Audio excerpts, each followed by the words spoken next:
Hello, Sir. hello, hello. Oh, you're so lovely. Oh, it's wonderful to meet you, sir. Nice meeting you. So, where are you located? I am in Eugene, Oregon. So if you're in California, I'm up above you. Yeah, I know Oregon. I made my I made my first American film there with Oh, Gus Van Sant, my own private Idaho, oh my in, gosh, that's right. That's right. in Portland. Yes, I like it. It's very lovely today. It started the rainy season, so I'm very happy. I like the rain. Um, I have so much to talk to you about. It's Okay, amazing to meet you, sir, because you are a legend to me, and I just think you're absolutely beautiful in everything that you do. Every film I've seen of yours is fantastic. So I just want to get that out of the way now. yes, good. So I absolutely love The Blazing World. I bawled my eyes out at the end. It was so lovely. And my first question for you was, Yes. how was this film described to you when you took the role? Because there's a lot of levels to it. Well, first, it's the same. Two things are the same. The one I did with Todd Stevens, Swan Song, was the same thing. So Carlson called and we talked on the phone, and she sent me the script, and I liked it. And then I say, okay, why don't you come and we meet? So she came to Palm Springs, where I'm sitting now in my house, and she came with the producer, and we talked, and for hours, because I never make a movie, even if the script is good, but if I don't like the director, then what's the point of me making the movie? So, but we got on very well. She explained me very well, because when you play an imagination of somebody, almost like a ghost, it's very, I had never played that. So I wanted to know exactly how technically, how it's going to work. And she explained it very well. And then shortly after, I went to Texas to make the movie. And it was in a high season of COVID, but it was absolutely secure. There, when I came to Texas, I was tested, and then I was not allowed to go to the set. And the set, we all lived on a farm, and nobody was allowed to leave the farm. The food was delivered 3 times a day, and everybody, I had my house, little house there on the farm, and everybody was living together. We had a place where we were meeting. Everybody got tested all the time. And that was important to get that feeling of being safe and not have the feeling, wow, no, no, no, no. And we made the movie, and I was, of course, I hadn't seen Carlson working, and I was very, very intrigued of a delicate young woman being not only the writer, being the main star, and being the director. And it's amazing all this different direction she had to concentrate on, but she did an amazing job. And she explained me very well when we met the first time, and then we had another talk, and there wasn't much talking. I mean, once as an actor, if you agree to play it and you like the script, then of course it went very well. And I saw the film, the premiere in Texas, in an open cinema for cars, which was quite an experiment for me, going after in front of the screen and all the cars, boop, boop, boop, boop, and all the lighting. So, and we stayed friends. Nice. And I like, because there's so many elements I like in the movie, not because I'm saying that because we're talking about the movie, but there were where the lighting and the camera, the music, and I like that when an actor has his own theme whenever he comes. And as I only work with her, it was wonderful for me. There wasn't any scene with the mother or the father, good actors, but all mine was with her, starting with my finger, Yep. telling him to come into that hole, into another world. And So I had a great time doing the film. I was that the first time you'd ever been to a drive-in when you did the premiere for this? Uh, for in the way I've been to drive in, but not because I was a virus and people couldn't go to the cinema. No, I didn't. But that was the reason this time Mhm. that people could not see it on the screen, and that was the only solution was the car cinema. But it was okay. It was a new experience. That's amazing. Standing there in front of the big screen with people giving their feelings transmitted to the light or the sound of their horn. That's So no, that was quite an experience. That's amazing. So one thing that I took from this film was there is a very large amount of Alice in Wonderland throughout. And I really, really liked that, the use of that. And I was curious with Lane, did you see him at all as more of the Cheshire Cat or the Mad Hatter in the use of the Alice in Wonderland imagery? Because I sort of got the cat vibe from him. Well, it is, if you are the fantasy, and you fulfill the fantasy. It's not that you invent the fantasy, you say, because you feel when you talk to her what she wants, and you say, there are 3 keys. You have to open each one of the rooms, and they're maybe not as nice to you as I am. And the whole thing, I didn't compare it to anything. I was there that moment. You see, when I make movies like I'm a lucky man, I made great movies lately like The Painted Bird or Bacurau or Swan Song. I don't calculate anything before how I'm going to do it. It will be if you are in a little village, and that's why you have a strong director. It's like I worked 30 years with Lars von Trier, and I know he doesn't like actors who act, so I be there and have the wonderful text and just be in situations. I wasn't thinking of any. The only thing I was thinking of, I had seen the short film after we met, Mhm. and I know her direction. And I had a feeling that she didn't want to make a short film, but she had to, because to find the money for a feature film is, as we know, you and me, and it's very difficult. Right. So by making a short film, which she did, saw the people in Sundance, her fantasy and where she's going with that. And then when that's how she got then producers to trusted her to make a feature film. I think she had, if she could have done, she would have made her first movie experience right away as a feature film. Got it. Well, and one thing I wanted to ask you about was this film's very emotional, and what I saw within it was how you can be trapped in grief and the release of that, and the release of your growing up with a traumatic childhood and things that have happened, and just letting go.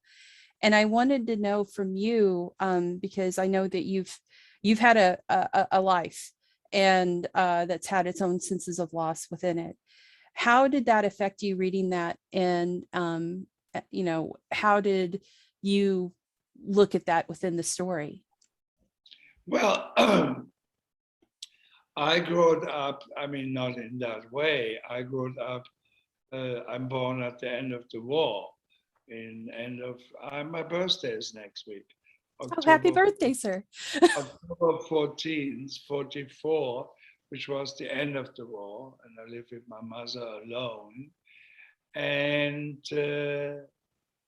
I, as a young child, growing up with my mother alone and all this finding out things on my own, and because I wasn't any father, so I think what I took, she explained it to me very well.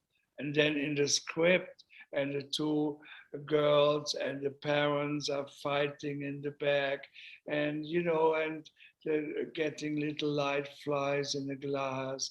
It had something to do for me of a fairy tale with the two girls, and just because that was, I was concentrating only on the girl and tell her to give her advices what she can do, and light a little match, and in a strange room with a lot of candles. So it was kind of very dreamlike, this thing, which was a dream, but it was, for me as an actor, as I said before, I go by the script and see also the possibility what I can do with the text, and what I can do with the situation. And so that's how personally, uh, on my own, and nothing to do with my childhood, totally different story.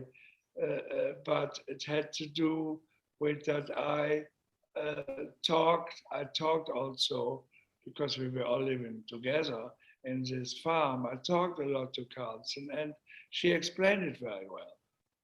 Got it. So, as I know I'm probably going to lose you here in a few minutes, but I wanted to ask you, because of you've been working in the industry for so long. I was curious, with the various genres of films you've done over the years, how has filmmaking and acting changed for you over the decades as you've seen it? And what have you seen that's good, what you're happy about seeing change wise, and what is not so good for you as an actor that you've seen happen? Well, for an actor, like I'm more than 50 years, there was no monitor on the set that the director could see right away the scene. We had to wait one day, and then the director went to see the rushes alone on the screen, and we were nervous what he would say, or she coming out. And that was okay, or they're coming out being in a bad mood, saying, I think we have to do that again. So the technology, which I like, but it is also the technology, it's too much technology. You see, I'm a generation, there wasn't any fax machine. You had to write a letter. But even when I met Gas von Sant, I had to write to Portland a letter from Germany with an ink pen. I would never write a letter which is important with a regular pen. That would be horrible. So it has to be an ink pen. And then came technology, a fax machine, and took me a while to understand that I write a letter, put it in a machine, and it comes out in Portland. So the whole technology advance is wonderful for a young filmmaker also. You can make films now even with your cell phone, but it has also too much technology has also disadvantage. It is not. It is not like we are making a film. There is, there's an old-fashioned camera, 35 millimeter. The technology. I went through the whole thing. I went from the beginning. 68 was my first film, and till today. But I think technology has a lot of plus points for it making a movie, but it is also it's not very romantic. It has changed. Well, and it kind of takes away the personal contact and connectivity in some instances as well, I think.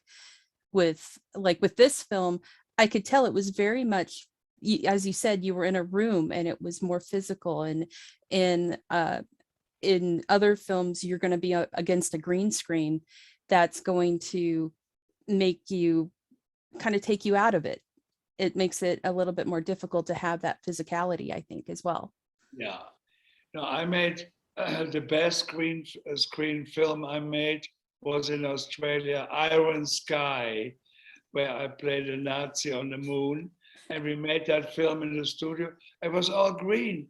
And I said, wait a minute, where is the helicopter coming from?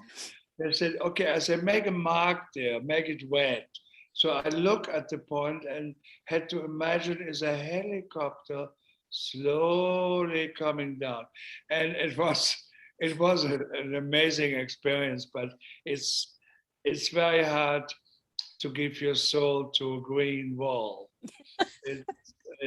That doesn't work very well. But it's modern technology. I mean, look, now you can make a film with a little camera like that Yep. and have it blown up. And, film is also, I mean, film is also advancing the technology. We know that. Will be in 5 years something new which we don't even know about it, but will be coming. You have a camera in your watch and you make a film just going like that. I could see that coming. Yes, I actually can. So my last question for you is, as I said, I've been a fan of your work for a long time, and to me, you're one of the last really great icons of horror. Like you're on the level of Vincent Price and these icons to me that I've loved forever, and I'm wearing him on my shirt right now. But Oh, I saw that. he's the man. um, but I wanted to ask you, Yes. what is, I know people tell you that often, and what is the secret of being an icon to you? How has that affected you as being a legend of horror? Well, that wasn't that. I have to tell you a little story. When I made films, and I was cast right away the Mark of the Devil for a movie. It was my first color film, and I never been to acting school, and I never learned how to act. And I became a professor in Germany teaching theory of acting. But myself, I have never had it. And I was discovered in England when I went to school to learn English, and they said we will do a movie. Anyway, to make the story short, it was, for me, it changes everything with Andy Warhol's Dracula and Frankenstein, because I was in an airplane and next to me an American man, and he said to me, "Hey, what are you doing for a living?" And of course, I was at the beginning of being an actor, so my two fingers went to my back, and I had a picture, showed it to him under his face. And he said, interesting, interesting. Give me your number. And I gave him my number, and he wrote it in his American passport on the last page. And there was no other number. And I said, wow. I said, who are you? He said, my name is Paul Morrissey. I make movies for Andy Warhol.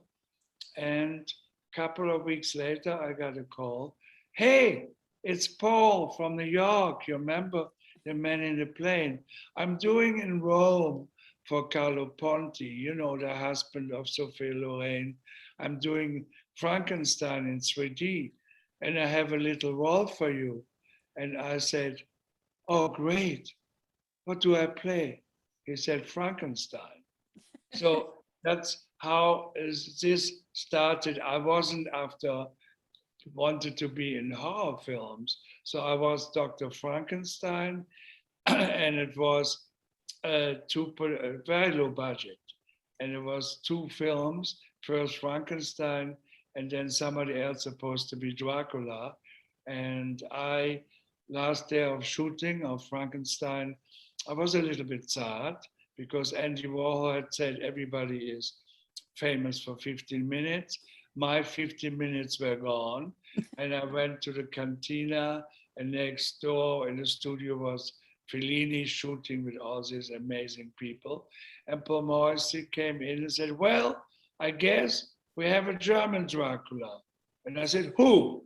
He said, you, but you have to lose 10 pounds in 1 week. I said, okay.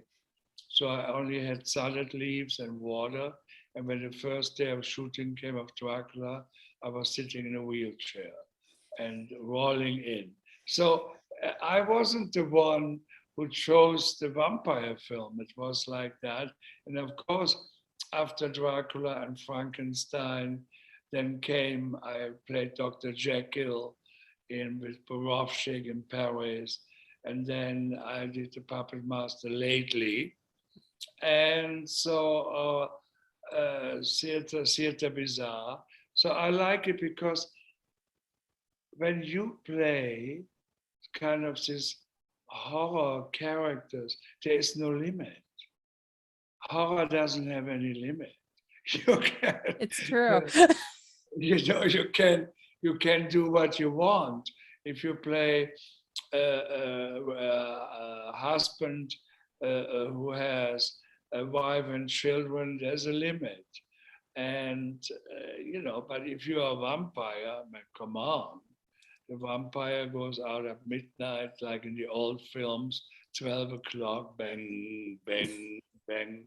And they go out and have a cape on, which flies in the wind around the corner and white faces. And there comes a beautiful girl, whoop, by her in the neck. Because, it's like my favorite line. I never forget when Dracula is, I'm vomiting, and I said to my assistant, I need the blood of a virgin. The blood of these whores are killing me. So that was my fantasy, because there was also not a real script, so there was a lot of improvisation. That's fantastic. Well, I again, you're in here. I have you. I just bought the Andy Warhol's Blood for Dracula special edition, and it is absolutely beautiful. And thank you so much, sir. This was a fantastic discussion, and the film was amazing and also lovely, and truly touched me. So thank you so much for your work. And again, thank you for joining me today. Okay, you're welcome. Thank you, sir. You have a good one. Bye-bye. Bye-bye.